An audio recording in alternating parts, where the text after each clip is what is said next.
আজ ক্লাস 10 স্টুডেন্টদের আমি বায়ুমণ্ডল অধ্যায়ের বায়ু প্রবাহ সম্পর্কে তোমাদের বলবো। এখান থেকে যে বিষয়গুলো আমি বলবো সেটা হচ্ছে বায়ু প্রবাহ ও বায়ুস্রোত কি, বায়ু প্রবাহের কারণ এবং বায়ু প্রবাহের শ্রেণীবিভাগ। এই শ্রেণীবিভাগের মধ্যে শুধু আমি নিয়ত বায়ু সম্পর্কে তোমাদের আলোচনা করব। তা চলো এবার আমরা সেগুলো বোর্ডের দিকে একটু তাকাই। তোমরা সবাই বোর্ডের দিকে দেখতে পাচ্ছ যে আমি এই বোর্ডের মধ্যে থেকে কি কি জিনিস তোমাদের পড়াবো, তোমরা সবাই এখানে সেটা দেখতে পাচ্ছ।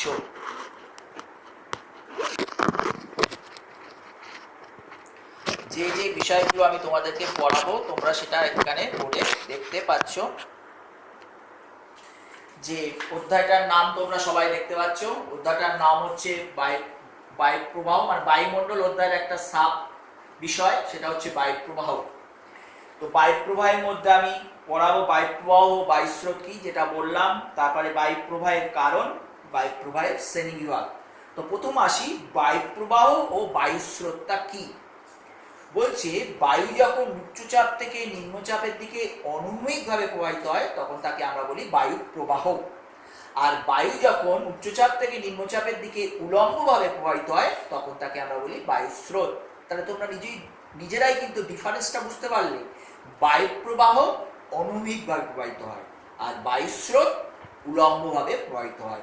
কিন্তু বায়ুস্রোত অবশ্যই বায়ু প্রবাহ, কিন্তু ডিফারেন্সটা হলো একজন উলম্বভাবে প্রবাহিত হয় আর একজন অনুভূমিকভাবে প্রবাহিত হয়। বুঝে গেল?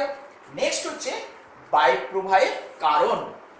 বায়ু প্রবাহের কারণ এখানে দেখো চারটে কারণ বলা আছে: বায়ুচাপের ঢাল, পৃথিবীর আবর্তন ও কোরিওলিসিস বল, বাইসবালট সূত্র আর ঘর্ষণের প্রভাব। তো প্রথমে আসি বায়ুচাপের ঢাল। বায়ুচাপের ঢাল কিভাবে আসে তোমাদের আগের ক্লাসে বলেছিলাম, সমচাপ রেখা আমি এঁকে তোমাদেরকে দেখিয়েছিলাম।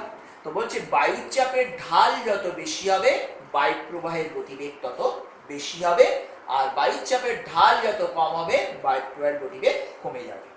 নেক্সট হচ্ছে পৃথিবীর আবর্তন ও কোরিওলিসিস বল। এটাও তোমাদের আমি আগের ক্লাসে বলেছিলাম যে পৃথিবীর আবর্তন গতির ফলে একটা দিক বিক্ষেপক শক্তি সৃষ্টি হয় যার নাম কোরিওলিসিস বল। তো নিরক্ষীয় অঞ্চলে এই কোরিওলিসিস বলের প্রভাব শূন্য, মেরু অঞ্চলে হচ্ছে সর্বাধিক। এর ফলে কি হচ্ছে, এই কোরিওলিসিস বলের প্রভাবে উত্তর গোলার্ধের বায়ু ডান দিকে এবং দক্ষিণ গোলার্ধের বায়ু বাঁ দিকে বেঁকে যায়। তোমরা শুনে পড়েছো, যার নাম ফ্রেলের সূত্র। নেক্সট হচ্ছে বাইসবালট সূত্র। বিজ্ঞানী বাইস এই সূত্রটা আবিষ্কার করেছিলেন, এটাও ভালো করে মনে রাখবে। তিনি কি বলছেন যে একটা ফাঁকা মাঠে উত্তর গোলার্ধে তুমি পিছন ফিরে দুহাত লম্বা করে যদি দাঁড়াও, তাহলে উত্তর গোলার্ধের দিকে মুখ করে আর কি, তুমি পিছনে ফিরে যদি দুহাত লম্বা করে দাঁড়াও তাহলে তোমার ডান হাতটা হবে উচ্চচাপ আর বাঁ হাতটা হবে নিম্নচাপ। দক্ষিণ গোলার্ধে কিন্তু তার বিপরীত অবস্থা হবে। এর ফলেও কিন্তু আমাদের বায়ু প্রবাহিত হয়। এটা বিজ্ঞানী বাইস আবিষ্কার করেছিলেন বলে নাম হয়েছে বাইসবালট সূত্র। আর নেক্সট হচ্ছে ঘর্ষণের প্রভাব। তোমরা সবাই জানো যে আমাদের সমুদ্র সমতল থেকে মাত্র 29 কিলোমিটারের মধ্যে আবহাওয়ার প্রায় 97% উপাদান আছে। তার মানে কি, এখান থেকে যখন বায়ু প্রবাহিত হয় তখন বাধাটা বেশি হবে, তারপরে কি হবে, গতিবেগটা কমে যাবে। আর তার উপরে যত যাবে তত কিন্তু বায়ু প্রবাহের বাধাটা কম পাবে, তারপরে গতিবেগটা বেড়ে যাবে। তাহলে বায়ু প্রবাহের কারণ আমি বললাম। নেক্সট হচ্ছে বায়ু প্রবাহের শ্রেণীবিভাগ। আমরা বায়ু প্রবাহকে 4 ভাগে ভাগ করি: নিয়ত বায়ু, সাময়িক বায়ু, স্থানীয় বায়ু, আকস্মিক বায়ু। তো আমি আজকে শুধু নিয়ত বায়ু সম্পর্কে তোমাদেরকে বলবো।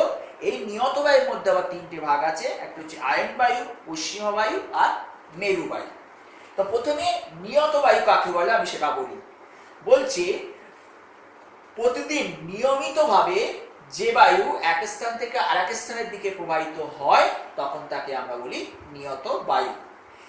এইবার এই নিয়ত বায়ুর 3টে ভাগ আমি সংক্ষেপে তোমাদেরকে আলোচনা করব, কিন্তু এই 3টে ভাগ করার আগে তোমরা অবশ্যই আগের ক্লাসে যে আমি চাপ বলাইটা বলেছিলাম সেটা কিন্তু তোমাদের একটু মনে রাখতে হবে। ওইটা যদি তোমাদের মনে থাকে তাহলে কিন্তু তোমাদের কাছে ব্যাপারটা খুব ইজি হয়ে যাবে। তো আমি তোমাদেরকে মনে রাখার জন্য আমি আগের দিনের একটা ছবি জাস্ট একটা এঁকে তোমাদের দেখিয়ে রেখেছি। তোমরা দেখতে পাচ্ছ নিরক্ষরেখার কাছে আগের দিন বলেছিলাম নিম্নচাপ, 2 ক্রান্তি অর্থাৎ কর্কটীয় মকরীয় কাছে উচ্চচাপ, সুমেরুবৃত্তীয় কুমেরুবৃত্তের কাছে উচ্চচাপ, আর 2 মেরুদেশীয়র কাছে আবার উচ্চচাপ। ঠিক আছে, তাহলে এইটা আমি আগের দিন তোমাদেরকে বলেছিলাম।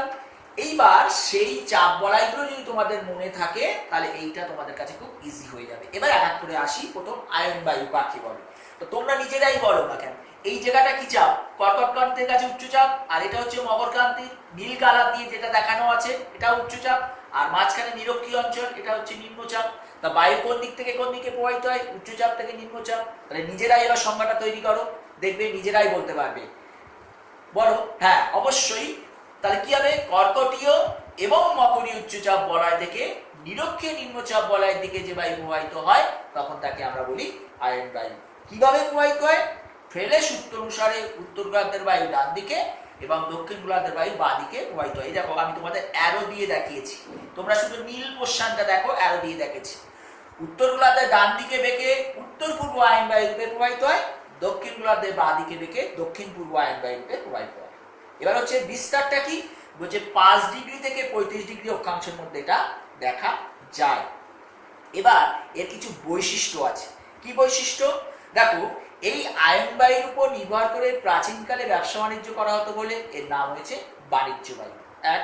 2 নম্বর হচ্ছে উত্তর পূর্ব আয়ন বায়ুর তুলনায় দক্ষিণ পূর্ব আয়ন বায়ুর গতিবেগটা কিন্তু অনেক বেশি। কেন? কারণ দক্ষিণ পূর্ব আয়ন বায়ু জলভাগের উপর দিয়ে প্রবাহিত হয়, স্বাভাবিকভাবে এখানে বাধাটা কম, সেই জন্য এর গতিবেগ ঘন্টায় 22 থেকে 24 কিলোমিটার। আর উত্তর গোলার্ধের স্থলভাগের পরিমাণটা বেশি, বাধাটা বেশি, সেই জন্য উত্তর পূর্ব আয়ন বায়ুর গতিবেগ কিন্তু ঘন্টায় 16 কিলোমিটার, বাধাটা বেশি পায়। তাহলে এই কোশ্চেনটাও কিন্তু করবে যে উত্তর পূর্ব আয়ন বায়ুর তুলনায় দক্ষিণ পূর্ব আয়ন বায়ুর গতিবেগ বেশি কেন, সেটা তোমরা এটা করবে। নেক্সট হচ্ছে একটা উল্লেখযোগ্য বৈশিষ্ট্য হলো জলবায়ুর উপর প্রভাব। বলছে এই আয়ন বায়ু কিন্তু পূর্ব থেকে পশ্চিম দিকে প্রবাহিত হয়। তাহলে পূর্ব থেকে পশ্চিম দিকে প্রবাহিত হতে হতে কি হয়? পূর্ব দিকে প্রচুর বৃষ্টি হতে হতে যখন পশ্চিম দিকে পৌঁছায় তখন জলীয় বাষ্প থাকে না, বৃষ্টিপাত পরিমাণ কমে যায়, তখন কি হয়? সেগুলোকে মরুভূমিতে পরিণত হয়ে যায়। তোমরা পৃথিবীর মানচিত্রের দিকে তাকাবে, দেখবে প্রত্যেকটা মহাদেশের পশ্চিম দিকে মরুভূমি হয়েছে, একমাত্র ইউরোপের পূর্ব দিকে মরুভূমি। সেটা কেন আমি তোমাদেরকে বলবো, কিন্তু সমস্ত মহাদেশের পশ্চিম দিকে দেখো মরুভূমি পশ্চিম দিকে হয়েছে। কেন? তার কারণ প্রত্যেকটা মহাদেশের পশ্চিম দিকে যে মরুভূমিগুলো হয়েছে তারা প্রত্যেকেই কিন্তু ওই 30 ডিগ্রি অক্ষাংশের মধ্যে অবস্থিত। তার মধ্যে কি হচ্ছে? সেগুলো আয়ন বায়ু প্রবাহিত হচ্ছে এবং আয়ন বায়ু পূর্ব থেকে পশ্চিম দিকে প্রবাহিত হয়। পূর্ব দিক থেকে পশ্চিম দিকে যখন যায় বৃষ্টিপাত কমে যায়, তখন তার জন্য সেখানে বৃষ্টি কমে গেল, তারপরে কি হলো? মরুভূমি পরিণত হয়ে গেল। কিন্তু ইউরোপের ক্ষেত্রে কেন হলো না সেটা আমি তোমাদের এক্ষুনি বলবো। তাহলে হলো আয়ন বায়ু সম্পর্কে আমি তোমাদেরকে বললাম।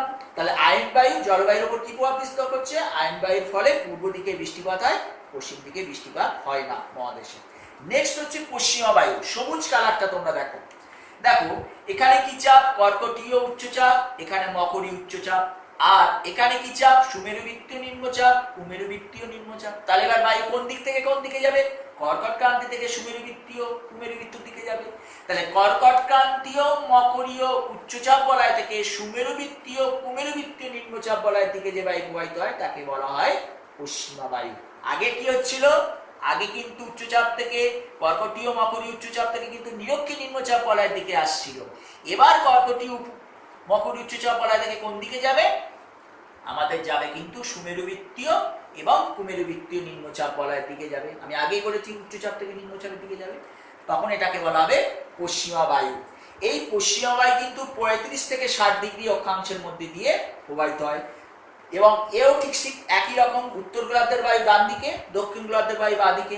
উত্তর গোলার্ধের বায়ু ডান দিকে বেঁকে দক্ষিণ পশ্চিম পশ্চিমা বায়ু রূপে প্রবাহিত হয়, আর দক্ষিণ গোলার্ধের বাঁ দিকে বেঁকে উত্তর পশ্চিম পশ্চিমা বায়ু রূপে প্রবাহিত হয়। হলো এই বায়ুর বিশেষ বৈশিষ্ট্য হলো এই বায়ুটা কিন্তু পশ্চিম থেকে পূর্ব দিকে প্রবাহিত হয়। আগে কি বলেছিলাম? আয়ন বায়ু পূর্ব থেকে পশ্চিমে হয়, আর এটা হচ্ছে পশ্চিম থেকে পূর্ব দিকে প্রবাহিত হয়। তার ফলে কি হচ্ছে? ইউরোপ মহাদেশটা কিন্তু আমাদের 40 ডিগ্রি অক্ষাংশের উপরে অবস্থিত। তার মানে কি হলো? সেটা পশ্চিমা বায়ুর মধ্যে পড়ে গেল। আমি আগেই বলেছি 35 থেকে 60-এর মধ্যে এই বায়ুটা প্রবাহিত হয়। তা ইউরোপ মহাদেশ যেহেতু 40 ডিগ্রি অক্ষাংশে, সেই জন্য সেটা কি হয়ে গেল? পশ্চিমা বায়ুর প্রভাবে পড়ে গেল। এবং তারপরে কি হচ্ছে? পশ্চিম থেকে বৃষ্টি হতে হতে যখন পূর্ব দিকে গেল, বৃষ্টিপাতটা কমে গেল, সেই জন্য ইউরোপ মহাদেশের পূর্ব দিকে কিন্তু মরুভূমি সৃষ্টি হয়েছে, যেটা অন্যান্য মহাদেশের তুলনায় ব্যতিক্রম। বোঝা গেছে? তাহলে অন্যান্য মহাদেশগুলো ছিল আয়ন বায়ুর অধীনে, আর পশ্চিমা বায়ুটা আর ইউরোপ মহাদেশটা হচ্ছে আমাদের পশ্চিমা বায়ুর অধীনে। সেই জন্য ইউরোপ মহাদেশের পূর্ব দিকে আমাদের মরুভূমি হয়ে গেছে। আশা করি সবাই সেটা বুঝতে পেরেছো। এবার যেটা হচ্ছে পশ্চিমা বায়ুর একটা বিশেষ বৈশিষ্ট্য হলো, পশ্চিমা বায়ু ঠিক একই রকম ভাবে পশ্চিমা বায়ুতেও কিন্তু দক্ষিণ গোলার্ধের বেগটা বেশি, উত্তর গোলার্ধের বেগটা কম, কারণ জলভাগে স্থলভাগের ওই একই কারণ। সেই জন্য বলছে 40 থেকে 60 ডিগ্রি দক্ষিণ অক্ষাংশে পশ্চিমা বায়ু যখন প্রবল বেগে প্রবাহিত হয় তখন তার নাম হয় প্রবল পশ্চিমা বায়ু। মনে রাখবে, শর্ট কোশ্চেন আসে, প্রবল পশ্চিমা বায়ু কাকে বলে? তাহলে বলবে 40 ডিগ্রি থেকে 60 ডিগ্রি দক্ষিণ অক্ষাংশে। এইটা সবাই ভুল করো, 40 থেকে 60 লেখো, কিন্তু দক্ষিণ অক্ষাংশটা কেউ লেখো না, তখন কিন্তু পুরো জিরো পেয়ে যাবে। তাহলে 40 থেকে 60 ডিগ্রি দক্ষিণ অক্ষাংশের মধ্যে পশ্চিমা বায়ু প্রবল বেগে প্রবাহিত হয় বলে এর নাম হয়েছে প্রবল পশ্চিমা বায়ু। এর সঙ্গে পাশাপাশি আরেকটা জিনিস মনে রাখো, যে 40 ডিগ্রি দক্ষিণ অক্ষাংশে পশ্চিমা বায়ু গর্জন করে প্রবাহিত হয় বলে এর নাম হয়েছে গর্জনশীল চল্লিশা। 50 ডিগ্রি অক্ষাংশে দক্ষিণ গোলার্ধে ভয়ঙ্কর ভাবে প্রবাহিত হয় বলে এর নাম হয়েছে ভয়ঙ্কর পঞ্চশিয়া। 60 ডিগ্রি দক্ষিণ অক্ষাংশে চিৎকার করে প্রবাহিত হয় বলে এর নাম হয়েছে তীক্ষ্ণ চিৎকারকারী 60। তাহলে কি আমি এটা বলতে পারি গর্জনশীল চল্লিশা প্লাস ভয়ঙ্কর পঞ্চশিয়া প্লাস তীক্ষ্ণ চিৎকারকারী 60 সমান সমান প্রবল পশ্চিমা বায়ু? অবশ্যই আমরা এটা বলতে পারি। প্রত্যেকটার আলাদা আলাদা নাম আছে, কিন্তু এই তিনটে মিলেই আমাদের পশ্চিমা বায়ু প্রবল বেগে প্রবাহিত হয় বলেই এর নাম হয়েছে প্রবল পশ্চিমা বায়ু। বুঝা গেল? এবং এর জলবায়ু প্রভাব আমি আগেই বলেছি, পশ্চিমা বায়ু পশ্চিম থেকে পূর্ব দিকে প্রবাহিত হয় বলে মহাদেশের পশ্চিম থেকে বৃষ্টিপাত হয়, পূর্ব দিকে বৃষ্টিপাত হয় না। নেক্সট লাস্ট যেটা হচ্ছে মেরুবায়ু। এবার তোমরা দেখো মেরুবায়ুর ক্ষেত্রে এখানে কি সুমেরু বৃত্তীয়র কাছে নিম্নচাপ, কুমেরু বৃত্তীয়র কাছে নিম্নচাপ, কিন্তু মেরু দেশে তখন উচ্চচাপ। তাহলে এবার বায়ু দুই মেরু দেশীয় উচ্চচাপ বলয় থেকে সুমেরু বৃত্তীয় কুমেরু বৃত্তীয় নিম্নচাপ বলয়ের দিকে যে বায়ু প্রবাহিত হয় তার নাম আমরা বলি মেরুবায়ু। অ্যারোটা তোমরা সবাই দেখতে পাচ্ছ, এও ঠিক একই রকম ভাবে উত্তর গোলার্ধের ডান দিকে বেঁকে উত্তর পূর্ব মেরুবায়ু রূপে এবং দক্ষিণ গোলার্ধের বাঁ দিকে বেঁকে দক্ষিণ পূর্ব মেরুবায়ু রূপে প্রবাহিত হয়। এবং এই মেরুবায়ুটা সাধারণত 70 থেকে 80 ডিগ্রি অক্ষাংশের মধ্যে প্রবাহিত হয়। এবং এই মেরুবায়ু যে অঞ্চল দিয়ে প্রবাহিত হয় এখানে কিন্তু টেম্পারেচারটা খুব কমিয়ে দেয়। তার ফলে এই মেরুবায়ুর প্রভাবে মহাদেশে কিন্তু সাধারণত কিছু তুষার ঝড় দেখা যায়। তাহলে পুরো মেরুবায়ুটা সম্পর্কে তোমাদেরকে আমি বললাম, প্লাস পাশাপাশি প্রত্যেকটা বায়ু সম্পর্কে বললাম। এবং আমি আবারও বলছি, তোমরা এই চাপ বলয়টা যত মনে রাখতে পারবে তোমাদের কাছে কিন্তু সব থেকে ইজি ব্যাপার হয়ে যাবে। এবং অবশ্যই কিন্তু এই অ্যারোগুলো তোমাদের পরীক্ষায় দিতে হবে, বুঝে বুঝে অ্যারোগুলো দেবে। উত্তর গোলার্ধের ডান দিকে দেখবে, দক্ষিণ গোলার্ধের বাঁ দিকে দেখবে। এটা তোমরা যদি বুঝে পড়ো তোমাদের কাছে খুব ইজি। আর কোথায় কি চাপ আছে, আর সবসময় উচ্চচাপ থেকে নিম্নচাপের দিকে যাবে। এই কটা বেসিক জিনিস যদি তোমাদের কাছে মনে থাকে তাহলে দেখবে বায়ু প্রবাহটা তোমাদের কাছে খুব ইজি। আর কোশ্চেনটা কি আসে, অনেক সময় এরকম ভাবে সংক্ষেপে চিত্র সহ নিয়ত বায়ু আলোচনা করো, এরকম কোশ্চেন আসে। অথবা তোমাদের কাছে কোশ্চেন আসে চিত্র সহ আয়ন বায়ু সম্পর্কে লেখো বা পশ্চিমা বায়ু সম্পর্কে লেখো। তাহলে কিন্তু পয়েন্ট করে লিখতে হবে। প্রথম লিখতে হবে সংজ্ঞা, তারপর লিখতে হবে বিস্তার, তারপর হচ্ছে বৈশিষ্ট্য, ছবি। এইভাবে যদি তোমরা পয়েন্ট পয়েন্ট করে লেখো তাহলে কিন্তু খুব ভালো নম্বর পাবে। এর সঙ্গে আরেকটা কোশ্চেন অনেক সময় আসে যে নিয়ত বায়ুর সঙ্গে বায়ু প্রবাহের নিয়ত বায়ুর সঙ্গে আমাদের চাপ বলয়ের সম্পর্ক। এই কোশ্চেনটাও কিন্তু মাধ্যমিকে প্রায় আসে। তাহলে এইটা পড়া থাকলেও কিন্তু তোমরা এই কোশ্চেনটা লিখতে পারবে এবং এই কোশ্চেনটা তোমরা বাড়িতে লেখার চেষ্টা করো। ঠিক আছে? তাহলে আমি এটা বলে দিলাম, তোমরা অবশ্যই কিন্তু বাড়িতে এটা পড়ে নেবে। ধন্যবাদ।